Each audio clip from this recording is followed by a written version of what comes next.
बिस्मिल्लाहिर्रहमानिर्रहीम। मेरा नाम है आरिफ और आप देख रहे हैं पर्सनल पोइट्री।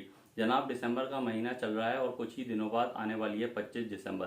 25 दिसंबर को दुनिया जो चाहे बनाए बनाए बनाए ना बनाए, लेकिन हम एज अ पाकिस्तानी 25 दिसंबर को बनाते हैं कायद अज़म डे।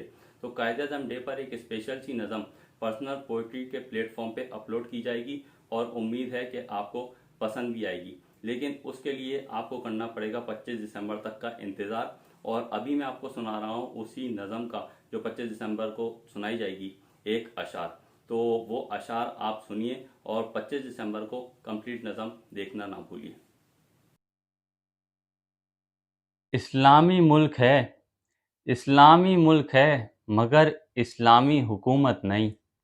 इस्लामी मुल्क है मगर इस्लामी हुकूमत नहीं।